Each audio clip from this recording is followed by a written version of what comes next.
Morning student. हम लोग discuss कर रहे थे कॉमन नेम बिगिनिंग में, बहुत ज़्यादा इंपॉर्टेंट 11th क्लास के लिए भी और 12th क्लास के लिए भी। कॉमन नेम में हम लोग डिस्कस कर रहे थे कॉमन नेम फॉर अल्कीन, जिसमें बहुत सारा पॉलीमर, ढेर सारा पॉलीमर, और वो पॉलीमर जो घर में हम लोग का प्रेजेंट है प्लास्टिक के फॉर्म में, रबर के फॉर्म में, कई इंस्ट्रूमेंट में हम लोग के घर में यूज होता है ये सारा पॉलीमर। तो कंटिन्यू करते हैं और आगे।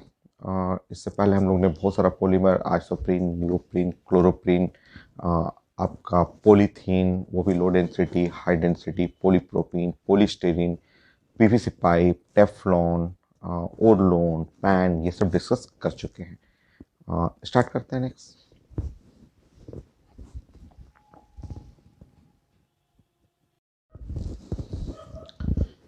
Next 14 point, Bakelite. बहुत ज़्यादा इंपॉर्टेंट है। बैकेलाइट जो है वो प्लास्टिक घर में यूज होता है, मैं बताता हूँ आपको। 14 पॉइंट, बैकेलाइट।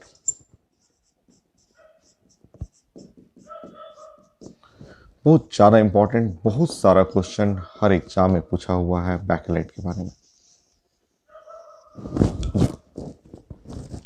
बैकेलाइट स्टार्ट करते हैं। इसका पहले मोनोमर बनाना सीखते हैं हम लोग। तो मोनोमर के लिए आपको लेना है फिनॉल। फिनॉल बहुत फेमस है, फिनॉल, ये ले लेंगे आप, फिनॉल। तो ये ऑर्गेनिक नेम में फिनॉल बोलते हैं इसको, या इसको हम लोग कार्बोलिक एसिड भी बोलते हैं। कार्बोलिक एसिड भी इसका नाम लिखते हैं हम लोग। तो फिनॉल कह सकते हैं या फिर कार्बोलिक एसिड भी, दोनों नेम है। ऑर्गेनिक में कॉमन नेम है फिनॉल। ये एरोमेटिक रिंग है, बेंजीन रिंग है, इस पे OH लगा हुआ है, फिनॉल और कार्बोलिक एसिड। इसके बारे में भी जानना है। और आप सुने होंगे नाम कभी कार्बोलिक एसिड। जैसे कार्बोलिक एसिड जो है कई जगह यूज होता है। मेरे गांव में भी कार्बोलिक एसिड यूज होता है। गांव में एकाध घर ऐसा होता है जिनके यहाँ ये कार्बोलिक एसिड रहता है। और जैसे गांव में है कि लोग खेतों में काम करते रहते हैं, और खेतों में काम करते समय बहुत कॉमन है, वो लोग उनके कांटेक्ट में सांप, बिच्छी बहुत कॉमन। वो बिच्छी तो हर साल 10 लोगों को बिच्छी का डंक लगता होगा, ठीक है। सांप भी किसी किसी को काटता है आपको। तो कार्बोलिक एसिड जो होता है वो जस्ट एंटीडोट होता है, बिच्छी के लिए स्पेशली, और सांप के लिए भी, पॉइजन के लिए एंटीडोट, प्राइमरी एंटीडोट होता है। तो होता है कि किसी को बिच्छी काटा तो काटते ही जो जिस पोर्शन पे, पैर में जनरली काटता है, तो पैर में जहाँ काटा हुआ है उसको साफ कर करके, और जिस स्पॉट पे जहाँ डंक लगा हुआ है वहाँ पे इसको कार्बोलिक एसिड रखा रहता है। कार्बोलिक एसिड गाँव में किसी न किसी के यहाँ रहता है, और लोग वहाँ जाते हैं और तुरंत तुरंत रिकवर करता है। वो एक कॉटन में जैसे थोड़ा सा ऐसे लकड़ी का टुकड़ा लिए, उसमें कॉटन लगा के टिप्स पे, और जस्ट लिक्विड रहता है, उस लिक्विड को कटे हुए पोर्शन पे जस्ट लगाया जाता है। तो लगाने पे जो होता है, ये जो एंटीडोट का काम करता है, वो जो पॉइजन है, जो बिच्छी का पॉइजन है या स्नेक का पॉइजन है, उसको खींचता है। ये प्राइमरी ट्रीटमेंट है। मैंने बताया नहीं, परमानेंट नहीं है, ये प्राइमरी है। कि बिच्छी में तो काम कर देता है, ये पूरा काम कर देता है, बट स्नैक्स में भी जो सांप का, स्नैक का पॉइजन जो है, उसका भी स्टार्टिंग इनिशियल ट्रीटमेंट इससे होता है। बाद में लोग हॉस्पिटल में शिफ्ट करते हैं, बट स्टार्टिंग में ये कार्बोलिक एसिड लगाने से ये एंटीडोट का काम करता है, वो पॉइजन को खींचता है, ठीक है। तो कार्बोलिक एसिड जो है ये फिनॉल है। ये हम लोग तो देखे हुए हैं, carbolic acid brown brown colour का रहता है, ग्लास के बोतल में रखा रहता है। किसी को भी काटता है तो लोग जानते हैं, 2-4 लोग गांव में सब लोग जानते हैं कि यहाँ रखा हुआ है, और जाके जस्ट उसको कॉटन टिप्स पे, लकड़ी के टिप पे कॉटन लगा के उस पोर्शन पे लगाते हैं। अदर जगह पे अगर लग गया, ये बड़ा हार्ड होता है बहुत, मतलब इसमें बहुत जो बर्निंग पावर टाइप का होता है कि अगर जहाँ काटा हुआ है, जहाँ सांप ने काटा है, बिच्छी ने काटा, उस पोर्शन पे लगा, तब तो वो स्किन को डैमेज नहीं करेगा, वो पॉइजन को खींचता है। बट अगर आप कहीं पे जहाँ पे सेफ साइड है, जहाँ पे पॉइजन नहीं है, और वहाँ अगर ये गिर गया, तो वो जलाता है, उस जगह बर्न कर देता है। तो एक कार्बोलिक एसिड है जो हम लोग सुने हुए हैं, पहले ये जानते हैं हम लोग इसके बारे में। और इसके बारे में जानिए कि कार्बोलिक एसिड ये लिक्विड होता है। जैसे 5 स्टार हॉस्टल, रिजॉर्ट होते हैं, तो जो रिजॉर्ट होटल्स होते हैं, 5 स्टार होटल्स होते हैं, तो उनका खूब अच्छा गार्डन भी होता है। स्विमिंग पूल का एरिया रहता है, खूब गार्डन रहता है, बहुत सारा प्लांटेशन रहता है। तो देखिए जहाँ डेंस प्लांट है, गार्डन है, तो वहाँ चांसेस रहता है ना कि सांप आ जाए, घूमते घूमते गार्डन में चला आए, पेड़ों पे चला जाए, छुप जाए। तो उसको सेफ करने के लिए लोग ये कार्बोलिक एसिड का स्प्रे कर देते हैं। कार्बोलिक एसिड का जैसे स्प्रे कर देंगे गार्डन में, स्नेक नहीं आएगा, सांप उससे दूर रहता है, बिच्छी सांप उससे कार्बोलिक एसिड से एकदम स्मेल से दूर रहेंगे इससे। या आर्मी ऑफिसर, आर्मी का कोई बटालियन होता है ना जो फॉरेस्ट एरिया में जो है वो कैंपिंग करते हैं, जंगलों में रहना होता है उनको, तो जहाँ भी वो रहेंगे अपना कैंप लगाते हैं तो उसके नियर अबाउट कार्बोलिक एसिड का पूरा चारों तरफ स्प्रे कर देंगे, ताकि वो एकदम सेफ रहते हैं, कम से कम सांप बिच्छू उनके कैंप की तरफ नहीं आता है।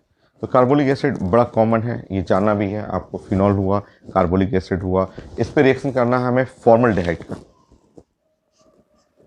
HCOOH, ये है फॉर्मल्डिहाइड। ये भी लैब में हम लोग देखे हुए हैं, लिख लीजिए आप, कॉमन नेम में फॉर्मल्डिहाइड।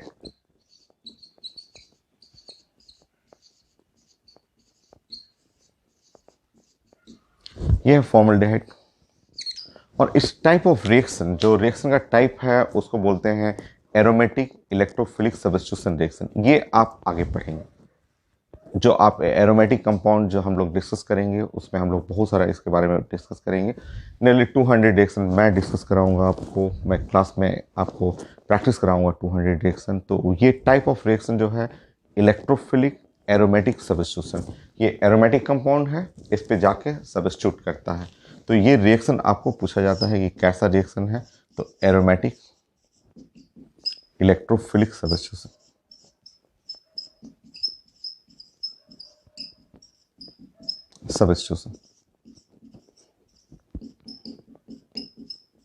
और ऐसा करने पे यहाँ जो बनेगा प्रोडक्ट वो कुछ इस टाइप का ऐसा प्रोडक्ट बनता है। ये बैकेलाइट नहीं है, ये बैकेलाइट नहीं है, ये बैकेलाइट का मोनोमर है।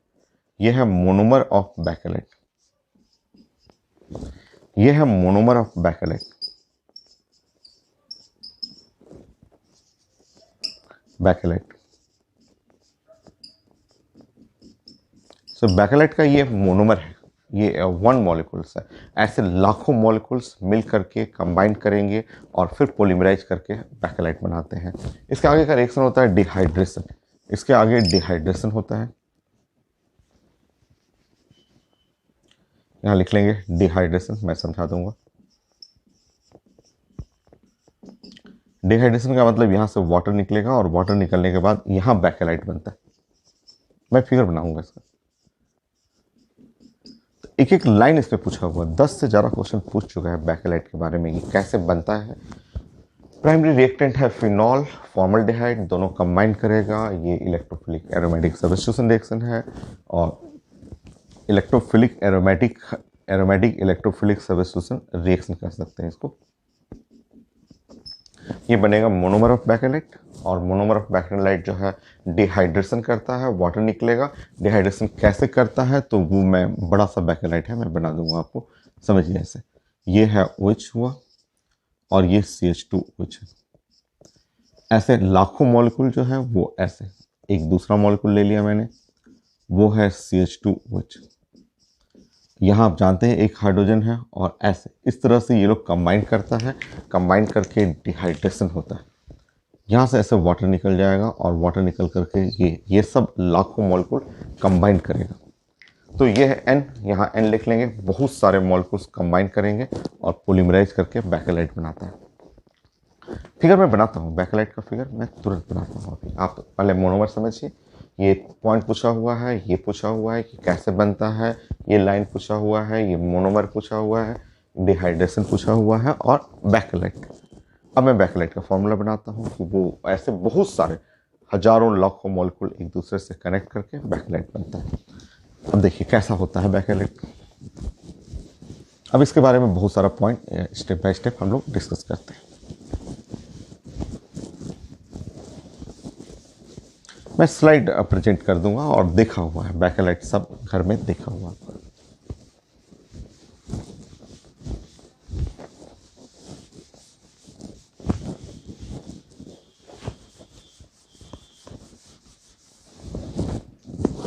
चलिए स्टार्ट करते हैं हम लोग।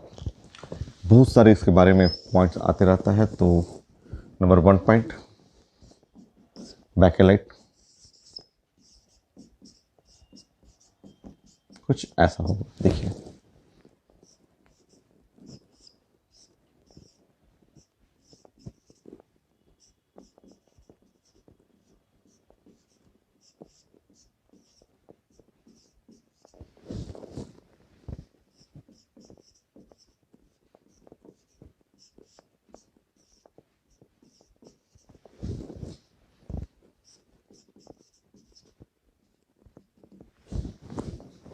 बड़ा सा मॉलिक्यूल, बड़ा सा चेन बनता है और ये 3 डायमेंशनल क्रॉस लिंक पॉलीमर होता है। अभी और है इसमें, बड़ा सा चेन बनाता है ये CH2।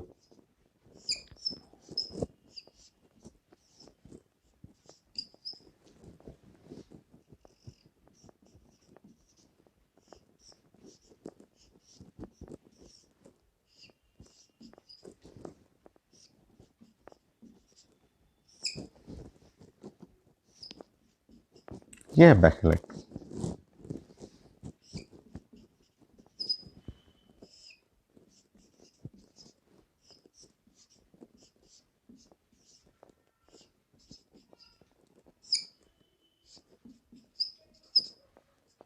देखिए ये बैकलाइट हो।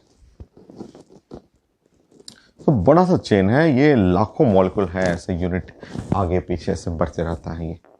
हाइब्रिडेशन देखेंगे बैकेलाइट में, ये CH2 का हाइब्रिडेशन देखिए तो ये भी है sp3। यहाँ भी आप चेक करेंगे तो sp3, और sp3 होने पे ये तो टेट्राहेड्रल हो जाएगा, 3 डायमेंशनल हो जाएगा, क्रॉस लिंक्ड पॉलीमर हुआ। ये एक लेयर हुआ, दूसरा लेयर हुआ, तो ये बैकेलाइट जो है 3 डायमेंशनल।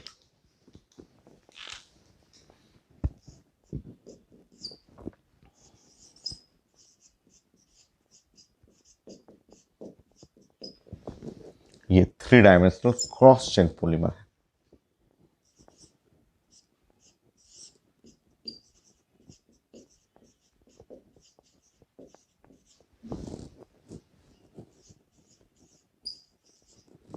क्रॉस लिंक पॉलीमर है।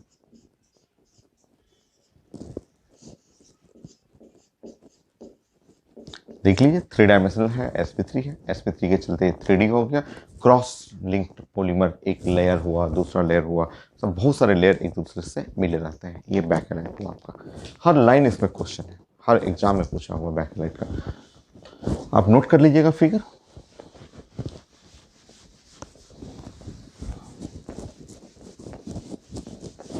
इसके बारे में क्या क्या जानना है, कहाँ यूज होता है, घर में तो है बहुत सारा बैकेलाइट का आता है, यूज है घर में आपको। सो थर्ड, तो पहले हम लोग इसका प्रॉपर्टी पढ़ लेते हैं कि और क्या क्या बोलते हैं इसको। ये बैकेलाइट जो है वो थर्मोसेटिंग पॉलीमर होता है, थर्मोसेटिंग पॉलीमर, थर्मोसेटिंग पॉलीमर होता है। और थर्मोसेटिंग पॉलीमर में strong intermolecular force of attraction, इनमें फोर्स जो होता है इंटरमोलिकुलर फोर्स ऑफ अट्रैक्शन काफ़ी स्ट्रॉन्ग होता है। तो थर्मोसेटिंग पॉलीमर है strong intermolecular force of attraction.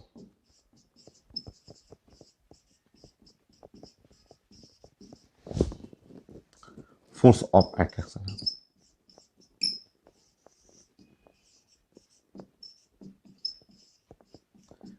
Intermolecular force of attraction काफ़ी स्ट्रॉन्ग रहता है। तो ये थर्मोसेटिंग पॉलीमर है, strong intermolecular force of attraction है। हम लोग पॉलीमर पढ़ चुके हैं, बहुत सारे पॉलीमर हम लोग डिस्कस कर चुके हैं, उसमें इंटरमोलिकुलर फोर्स का ऑर्डर आप जरूर लिख लेंगे क्योंकि वो सब आता है पेपर में। तो आप इंटरमोलिकुलर फोर्स का जो ऑर्डर है,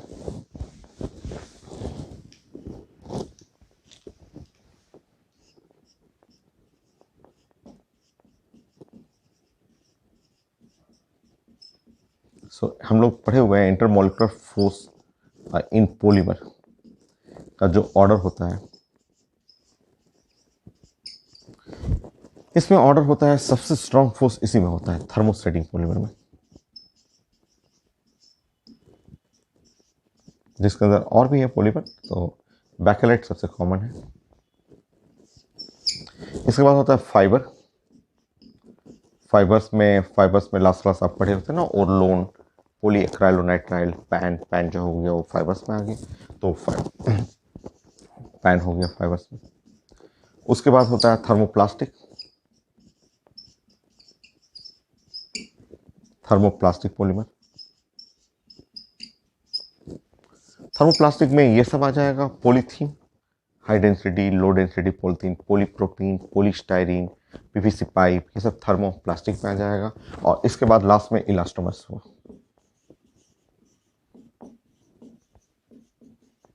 इसमें रबर, तो रबर के बीच में सबसे वीक फोर्स होता है ये। तो ये जो बैकेलाइट है सबसे स्ट्रॉन्ग, इसमें बॉन्डिंग बड़ा स्ट्रॉन्ग होता है। तो बैकेलाइट में बॉन्डिंग आपको जानना है तो सबसे स्ट्रॉन्ग, जितने भी पॉलीमर हैं सबसे पावरफुल बॉन्डिंग इसी में रहता है बैकेलाइट। थर्मोसेटिंग पॉलीमर कहलाता है। अच्छा, कहाँ यूज होता है? तो ये हीट रेजिस्टिव पॉलीमर है, हीट रेजिस्टिव पॉलीमर है। हीट रेजिस्टिव लिखते हैं, उसके बाद मैं बताता हूँ उसको।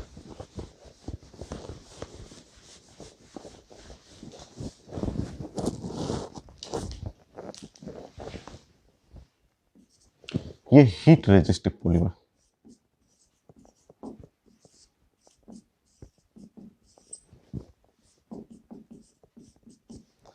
पॉलीमर, ये हीट रेजिस्टिव पॉलीमर है। ठीक है, तो हीट रेजिस्टिव मैं समझाता हूँ।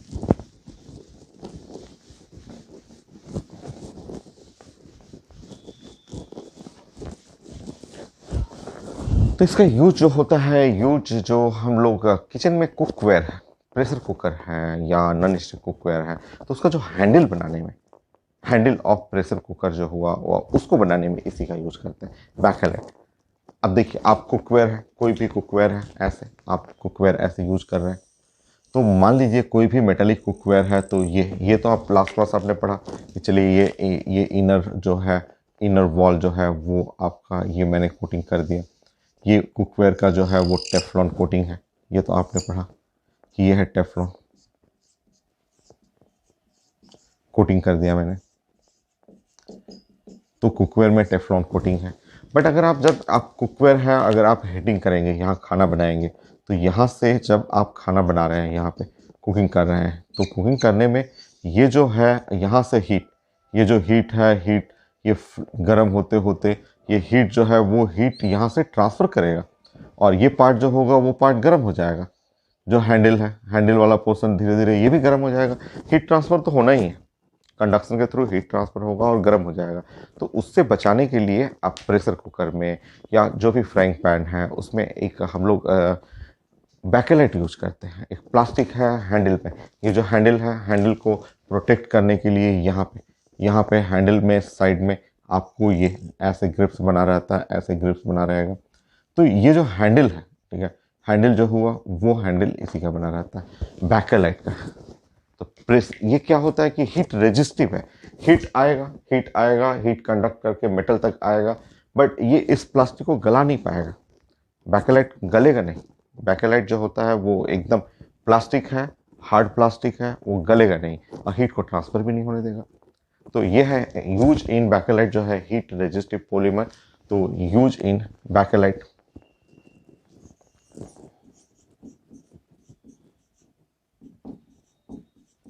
यूज इन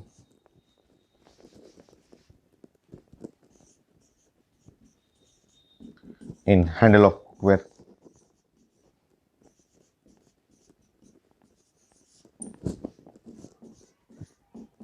तो कुकवेयर जो है वो उसके हैंडल में यूज करते हैं, तो घर में किचन में मिल जाएगा।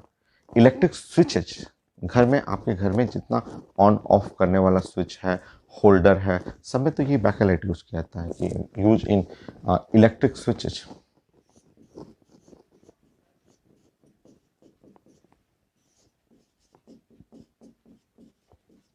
स्विचेज में, इलेक्ट्रिक स्विच में देखिए, इलेक्ट्रिक स्विच है, आप जानते हैं कि इलेक्ट्रिक स्विच, कोई भी इलेक्ट्रिक स्विच जो ऑन ऑफ करने वाला सिंपल बेस स्विच है, तो आप सर्किट जानते हैं। इसके पीछे आप पता है कि इसके पीछे जो है एक होल है, ऐसे कॉपर का होल रहता है, ऐसे कॉपर का है, इसमें ऐसे वायर आता है, वायर आकर के इसको हम लोग जोड़ देते हैं, कनेक्ट कर देते हैं। तो ये जब इसको करंट इसमें फ्लो करेगा, तो करंट जब भी फ्लो करता है, ये कॉपर का है, ये पीतल का बना रहता है, यहाँ पे है, यहाँ से करंट जाएगा। और जब भी करंट फ्लो करता है, वो जो जंक्शन है जहाँ आपने तार को जोड़ा है, तो जहाँ ज्वाइंट किया है आपने, वहाँ जंक्शन पे तो हीट प्रोड्यूस होगा ही। अगर आपका स्विच है जोड़ा हुआ आपने, हीट तो प्रोड्यूस होना ही है। इस साइड दोनों साइड हीट प्रोड्यूस होगा। तो अगर सिंपल स्विच रहेगा, प्लास्टिक का स्विच यूज करेंगे, तो ये इतना हीट प्रोड्यूस होता है कि वो स्विच को धीरे धीरे गला देगा, गल जाता है। बट अगर आप बैकेलाइट स्विच यूज कर रहे हैं, बैकेलाइट जो होता है वो हीट रेजिस्टिव प्लास्टिक है तो प्लास्टिक है, बट वो हीट तो बेस्ट जितने स्विचेज होते हैं बैकेलाइट से बनता है। तो बैकेलाइट जो होता है, क्योंकि ये जंक्शन पे करंट फ्लो करेगा, कॉपर का ये वायर का जंक्शन पे तो हीट प्रोड्यूस होगा ही। और वो हीट जो 10th में पढ़े थे, हीट जो प्रोड्यूस होता है करंट के चलते, हीट जो प्रोड्यूस हुआ, ये I²RT, I²R और T, ये जो हीट प्रोड्यूस होता है, उसके चलते अगर प्लास्टिक रहेगा तो गलने लगेगा। कई बार होता है, कई बार घर में आप देखे होंगे कि कोई जैसे जहाँ ज़्यादा लोड रहता है, एसी का लोड होता है, और वो स्विच जो एसी का स्विच होता है, और अगर लो ग्रेड स्विच है तो धीरे धीरे वो देखेंगे अंदर से गल जाएगा, और गल करके ये पूरा ब्लैक ब्लैक हो जाएगा और स्विच निकल जाता है, यहाँ पे भी ब्लैक हो जाएगा, गल जाता है, काम नहीं करता है, छोड़ देता है। तो वो बैकेलाइट नहीं है, वो और सिंपल प्लास्टिक है, बेस्ट मटेरियल नहीं है। अगर बैकेलाइट रहेगा तो वो हीट रेजिस्टिव है, वो कितना भी गर्म हो जाएगा वो हीट से गलेगा नहीं। और जो बैकेलाइट है घर में, जो इसी कॉन्सेप्ट के ऊपर जो है, हैंडल ऑफ कुकवेयर हुआ, इलेक्ट्रिक स्विचेज हुआ, शर्ट जो पहनते हैं उसका बटन जो है ना, बटन भी तो बैकेलाइट है, तो बटन्स में यूज करते हैं।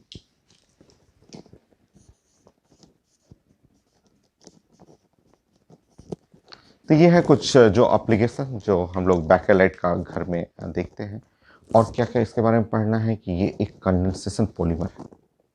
उसका मतलब क्या होता है मतलब, ये भी बहुत फेमस है बैकेलाइट के बारे में।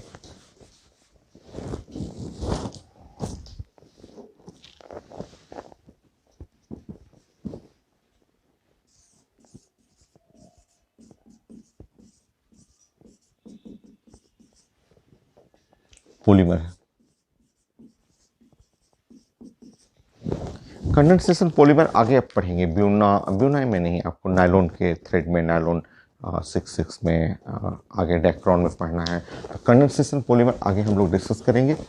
इसका मतलब होता है कि monomer contain two different functional group, two functional group होना चाहिए। कंडेंसेशन पॉलीमर तब डिफाइन करते हैं, कंडेंसेशन पॉलीमर वहाँ डिफाइन करते हैं कि जहाँ इसका मोनोमर, ठीक है, जिसमें monomer contain two functional group, two functional group. तो जहां मोनोमर के पास 2 ग्रुप आ जाए वो कंडेंसेशन पॉलीमर में आ जाएगा। जैसे इसका मोनोमर है, इस मोनोमर में 2 फंक्शनल ग्रुप है। एक फंक्शनल ग्रुप आप देख लेंगे, एक फंक्शनल ग्रुप है OH, ये एक ग्रुप है। दूसरा फंक्शनल ग्रुप देखेंगे तो दूसरा फंक्शनल ग्रुप ये हो गया, ये है। इसके मोनोमर में देखिए 2 फंक्शनल ग्रुप है। तो इस ऐसा अगर कोई भी ऐसा मोनोमर हो जिसमें 2 ग्रुप हो, तो ऐसे पॉलीमर जिनका पॉलीमर बनेगा वो कंडेंसेशन पॉलीमर कहलाता है।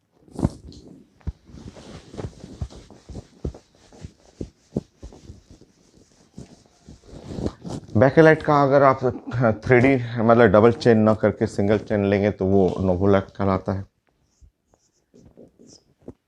तो नोवोलैक, नोवोलैक में बैकेलाइट से ही उसी का मोनोमर है, वही है मोनोमर, बट ये डबल चेन नहीं रहेगा, ये ऐसा सिंगल चेन रहेगा।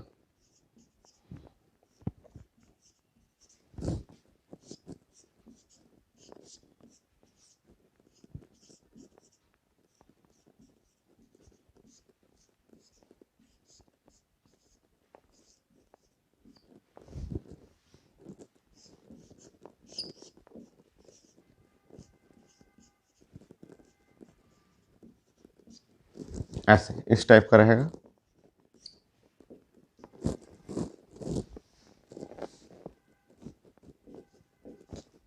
ऐसे ये ऐसे। तो अगर सिंगल वन लाइन पे रहे और क्रॉस नहीं रहेगा तो ये नोवोलैक होता है। क्रॉस एक लेयर और नीचे आ जाएगा तो वो बैकेलाइट होगी। तो बैकेलाइट के बारे में यही सब जानना था आपको कि बैकेलाइट हुआ, उसके मोनोमर कैसे बनता है, कैसे आपका रिएक्शन होता है, इलेक्ट्रोफिलिक एरोमेटिक सब्स्टिट्यूशन रिएक्शन है, फिर उसके बाद आपका डिहाइड्रेशन है, बैकेलाइट बन गया, कैसा बॉन्डिंग होता है इसके अंदर। तो स्ट्रॉन्ग बॉन्ड है, ये आपका थर्मोस्टेटिक पॉलीमर में आपका आएगा। हीट रेजिस्टिव है, जिसको यूज करते हैं हम लोग प्रेशर कुकर के हैंडल बनाने में, या आप इलेक्ट्रिक स्विचेज हैं बटन्स बनाने में यूज करते हैं। और ये बैकलाइट रीयूज नहीं कर सकते। अदर प्लास्टिक है, जैसे प्लास्टिक का चेयर होता है, पीवीसी का है, टेबल है, अगर टूट जाता है, अगर वो ब्रेक कर गया, तो हम लोग, कोई भी आता है, स्क्रैप वाले लोग घर के अगल बगल से गुजरते हैं, कबाड़ी वाले लोग, तो वो उनको हम लोग बेच सकते हैं। प्लास्टिक के रेट में उनको वेट से बेच दिया जाता है, जैसे पेपर बेचते हैं, ग्लासेस बेचते हैं, प्लास्टिक बेच देते हैं, वो लोग रीयूज हो जाता है, उसको फिर से मेल्ट करा लिया जाता है। बट ये बैकेलाइट रीयूज नहीं होता। ये अगर आप इसको गलाइएगा तो गलेगा नहीं, ये एकदम पाउडर पाउडर बन के बिखर जाएगा आपका। तो बैकेलाइट यूज नहीं होता है। तो जो भी इसका प्रॉपर्टी है सब हम लोग ने डिस्कस कर लिया।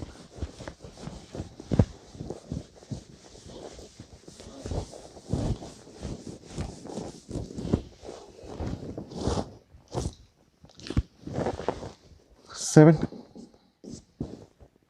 Can not reuse.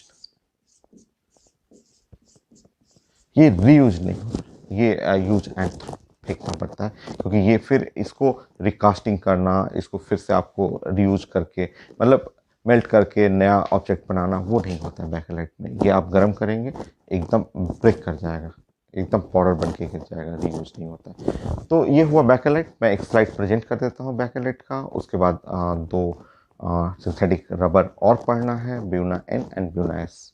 तो अभी मैं एक स्लाइड प्रेजेंट करता हूँ।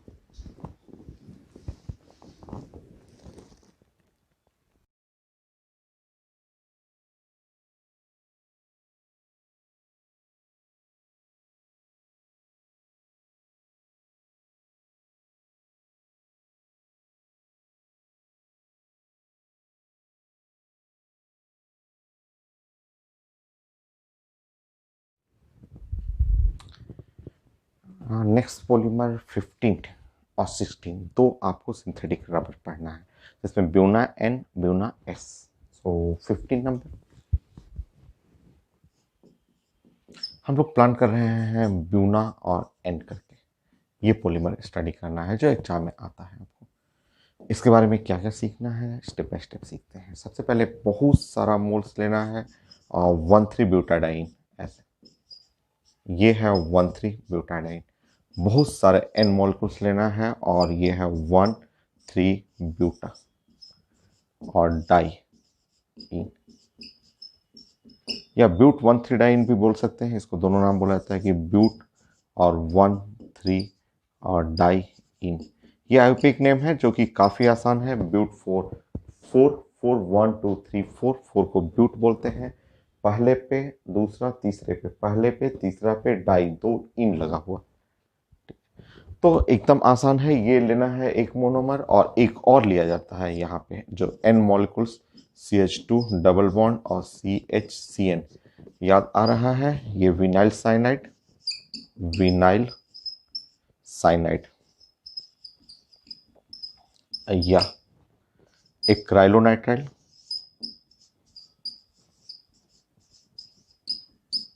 तो लास्ट क्लास मैंने ओरलोन PAN, जो कि सिंथेटिक वुल, वो हम लोग बनाए थे, उसी का पार्ट लेना है। तो इसमें दो डिफरेंट मोनोमर हैं, दो अलग अलग मोनोमर लेना है। अब इनको कंबाइन करना है, और जब कंबाइन करेंगे तो कंबाइन करते ही ये ऐसे बनेगा, CH2 CH double bond CH CH2,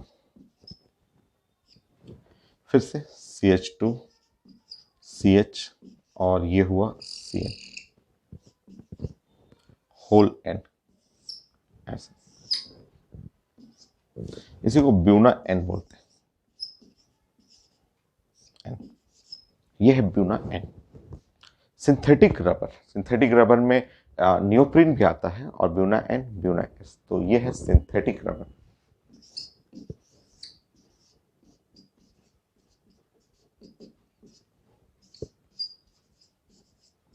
synthetic rubber में ये तीनों आएगा। नियोप्रीन जो हम लोग पढ़ चुके हैं, ब्यूना एन भी आता है, और इसके आगे हम लोग पढ़ेंगे ब्यूना एस, वो भी आएगा नियोप्रीन। तो ब्यूना एन और ब्यूना एस। नेक्स्ट ब्यूना, हम लोग अभी एन पढ़ रहे हैं, ब्यूना एन पढ़ रहे हैं। इसका प्रॉपर्टी देखते हैं। रबर जो है, मैं आपको पहले भी नियोप्रीन बताया था, ब्यूना एन हो, ब्यूना एस हो या नियोप्रीन हो, सब इलास्टोमर नेचर है। और जो इलास्टोमर होता है, मैं हम लोग से पहले पढ़े हुए हैं कि उनमें वीक इंटरमोलिकुलर फोर्स है। तो लिखते हैं इसमें,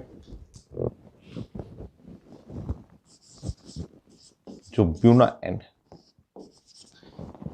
ये क्या है, तो ये है इलास्टोमर होता है।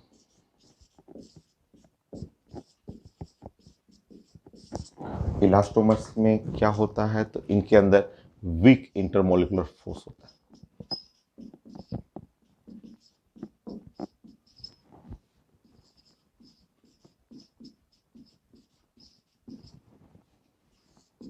तो इनमें इंटरमोलिकुलर फोर्स जो होता है काफी वीक रहता है, सॉफ्ट होंगे ये लोग। तो जो उसका प्रॉपर्टी है जो आपने पढ़ा है जो नियोप्रीन का, उसी जैसा है ये। हाँ, एक नया नाम इसमें लिख लेंगे, ये कोपोलीमर कहलाते हैं। कोपोलीमर का मतलब क्या है? कोपोलीमर का मतलब होता है कि इनके टू डिफरेंट मोनोमर हैं। एक मोनोमर ये और एक मोनोमर ये टू टू डिफरेंट मोनोमर से बने हुए हैं। तो नेक्स्ट इसके बारे में लिखेंगे कि ये जो ब्यूना एन है वो कोपोलीमर में आता है। कोपोलीमर का मतलब होता है कंटेन टू डिफरेंट मोनोमर।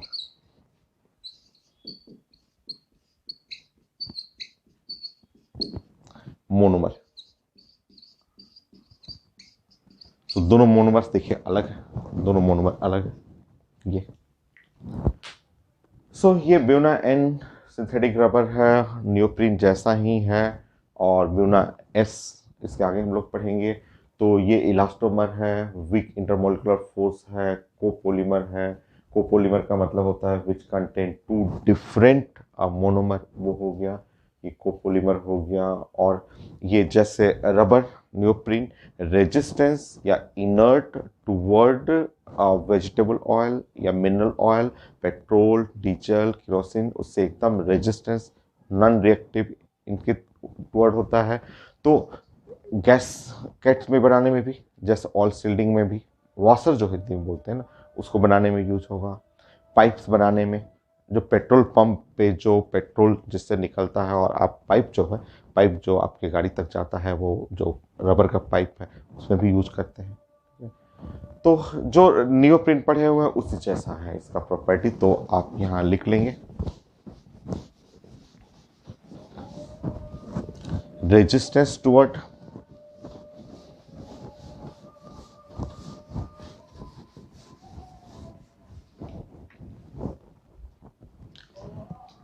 लिख लीजिए ये inert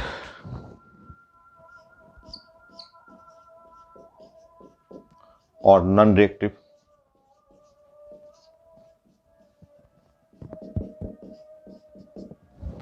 toward vegetable oil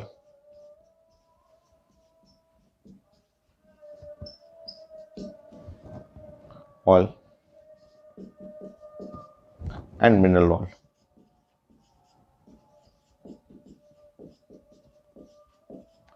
mineral oil, vegetable oil से, मिनरल ऑयल वही पेट्रोल, डीजल, केरोसिन जो जमीन के नीचे से निकला उसके टुवर्ड ये इनर्ट होते हैं।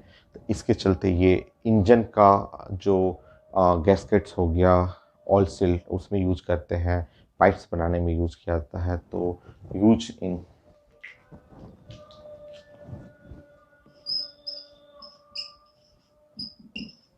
ऑयल सिल, गैसकेट,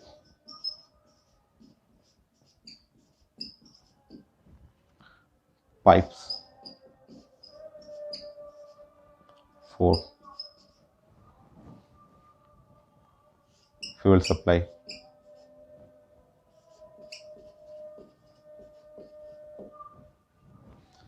तो ये सब आपका एप्लीकेशन है, जो जैसे नियोप्रीन का एप्लीकेशन था और उसी तरह ये सिंथेटिक रबर है। ये हो गया। नाउ ब्यूना एस करना है, इसमें थोड़ा सा तो चेंजेस है, वो भी तो इसी कैटेगरी में आएगा। तो 15 और 16 ब्यूना एस। ब्यूना एस में ये सेम रहेगा, और वो एन के जगह वो जो साइनाइड था उसके जगह स्टाइरिन ले लीजिए। स्टाइरिन करते हैं उसमें, देखिए आप नोट कर लीजिए। मैं मिटाऊं, आप स्टॉप करके वीडियो को आप नोट कर लीजिए, मैं मिटाता हूं यहाँ पे।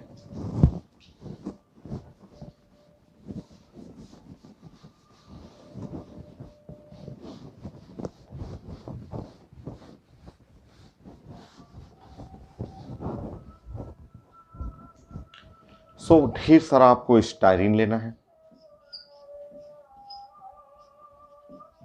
आप जानते हैं, नेम जानते हैं इसमें, यह है स्टाइरिन, और दोनों को आप कंबाइन करेंगे उसी जैसा बनेगा।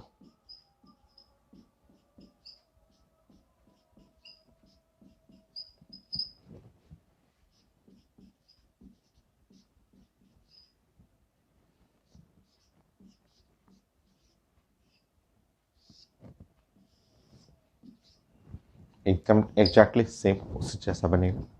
एकदम देखिए, जैसे आपने ब्यूना एन बनाया था उसी तरह ब्यूना एस हो गया, तो यह है ब्यूना एस।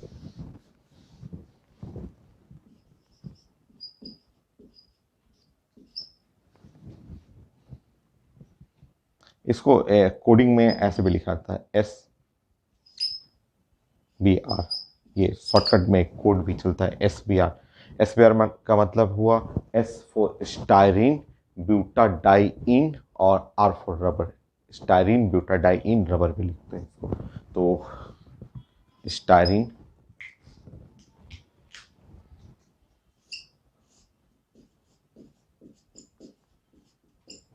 ब्यूटाडाइइन और R फॉर रबर, ऐसे भी लिखा जाता है। ये है सिंथेटिक रबर, सेम जैसे ब्यूना एन था उसी तरह ये भी है सिंथेटिक रबर।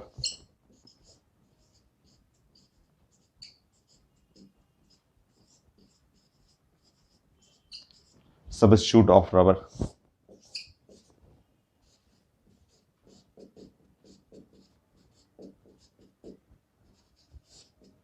ये सब रबर के सबस्टिट्यूट है, रबर का अल्टरनेटिव है सबस्टिट्यूट ऑफ द रबर।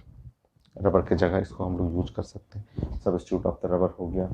बाकी ये सेम रहेगा, ब्यूना एस हुआ, ये सब तो सेम लिखना है। इलास्टोमर है, विक जो है इंटरमोलिकुलर फोर्स है, कोपोलीमर है, और ये कंटेंट 2 डिफरेंट मोनोमर है, वो सब सेम नोट करिएगा क्योंकि दोनों एक ही फैमिली में है। आपका ब्यूना एन ब्यूना एस एक ही जैसा है, बस स्टाइरिन है उसमें था एक क्राइलोनाइट्राइल था। नोट करिए। इसको कहाँ कहाँ यूज करते हैं, अभी मैं स्लाइड प्रेजेंट कर देता हूँ दोनों का। इसको हम लोग यूज करते हैं, जो ब्यूना एस है वो टायर बनाने में भी यूज किया जाता है, ट्यूब बनाने में यूज किया जाता है। टाइल्स जो है, टाइल्स घर में फ्लोरिंग करते हैं ना, टाइल्स लगाते हैं घर में, तो टाइल्स बनाने में भी इसको यूज करते हैं। फुटवेयर कंपोनेंट, जूता जो बनता है, जूता का जो रबर का जो सोल है वो इससे यूज किया जाता है। वायर के इंसुलेशन में भी यूज किया जाता है, वायर जो है इलेक्ट्रिक वायर के ऊपर जो प्लास्टिक चढ़ा हुआ है वो उसमें भी यूज किया जाता है। तो आप पूरा नोट करेंगे, ये मेन सबसे इंपॉर्टेंट ये दोनों पूछा जाता है कि इसके मोनोमर क्या है। ये ब्यूना एस हुआ, कोडिंग ये जानना है, स्टाइरीन ब्यूटाडाइइन रबर सिंथेटिक रबर है, ये सब प्रॉपर्टी पूछा जाता है आपसे। Now use in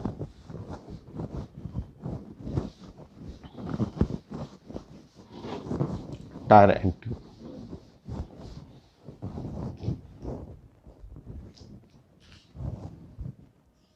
use in tyre tubes, tyre बनाने में ट्यूब्स बनाने में यूज करते हैं इसको।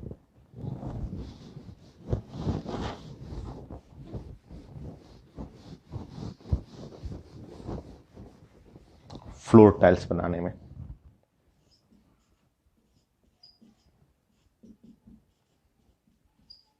फुटवेयर कंपोनेंट में,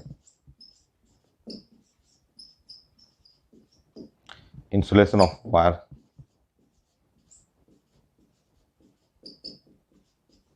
ऑफ इलेक्ट्रिक वायर।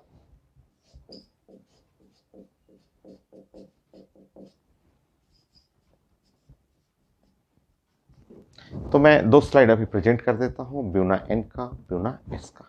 इसके बाद हम लोग पढ़ेंगे नायलॉन, नायलॉन का रस्सी।